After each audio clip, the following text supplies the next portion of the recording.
Баршаңызға сәлем, есімім Назира, каналыма қош келдіңіз. Бүгін осы фарштан жасалатын керемет рулеттің рецептісімен бөліскім келіп отыр. Өте дәмді болып шығады. Видеомды соңына дейін қарап, менімен бірге осылай міндетті түрде жасап көріңіз. Өте күшті, дәмді болып шығады. Және де, егер каналыма тіркелмеген болсаңыз, каналыма тіркеліп, лайк басып, достарыңызбен бөлісіп қоюды ұмытпаңыз. Өте дәмді тағам. Бұл тағамды дайындау үшін мен сиырдың фаршын алдым. Фарш 500 грамм фарш. Фаршқа жұмыртқаның ағын қосамын, сарысын бөлек алып қоям. Неге осылай жұмыртқаның ағын қосып алам. Ой пікіріңізді комментарий бөлімінде қалдырып қойыңыз. Сосын турап алған чеснокты, менде 2 бөлік чеснокты осылай майдалап турап, дәмдеуіштер қостым. 1 шай қасықтан қарабұрыш, тұз, паприка, фаршқа арналған дәмдеуіш және де мята қостым.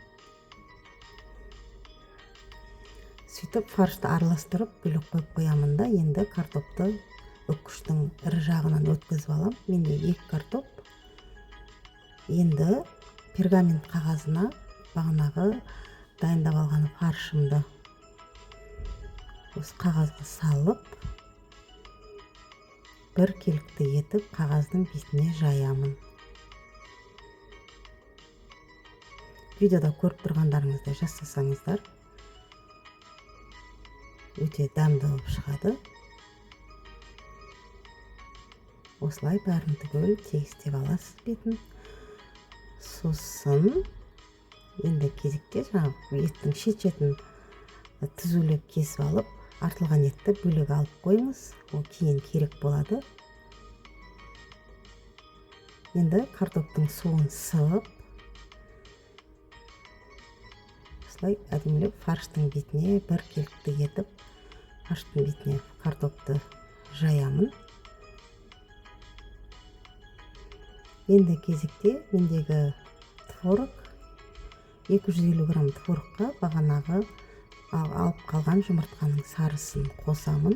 Және де базилик, кепкен базилик қостым. Негізі базиликтің орнына укроп, көк пияз сондай қоссаңыздар да болады. Және 2 түйір чеснокты үккіштің майда жағынан өткізіп, творогты жақсылап араластырып аламын да, жаңағы төсеп алған картоптың бетіне осы творогты бір келікті етіп жағамын.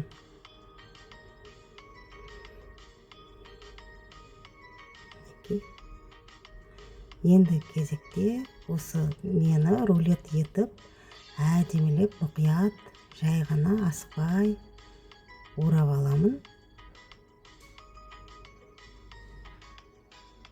Өте бір дәмді, керемет болып пісіп шығатын тағам. Міндетті түрде жасап көріңіз. Енді бағанағы шетінен алып қалған еттерді осылай жайып жіберіп, рулеттің екі жағына осылай жауып қоямын. Екінші жағында дәл солай.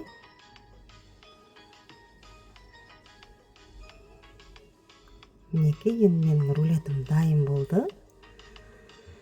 Келесі кезекте енді іш майды осы рулеттің сыртына орайтын боламын. Мендегі сиырдың іш майы, қойдың іш майы болса да бола береді. Осылай мұқият қана байқап, жайлап, жаңағы іш майды осы рулеттің сыртына ораймын. Өте керемет дәмді болып шығады. Сосын табаға астына пергамент қағазын төсеп, духовкада 250 градуста 40 минут пісіріп аламын. Мінекей, көріп тұрғаныңыздай менің рулетім дайын болды. Өте дәмді, керемет, түрінің өзі аппетитіне көрініп тұр. Міндетті түрде осылай менімен бірге жасап көріңіз. Енді бұның қасына гарнир жасасаңыз болады, өзіңіздің қалауыңызбен. Кез келген нәрседен гарнир жасауға болады. Гречкадан, картоптан, макароннан. Видеомды соңына дейін қарап, каналыма тіркеліп лайк басқаныңыз үшін сізге көп рахмет. Каналымда келесі кездескенше аман сау болыңыз.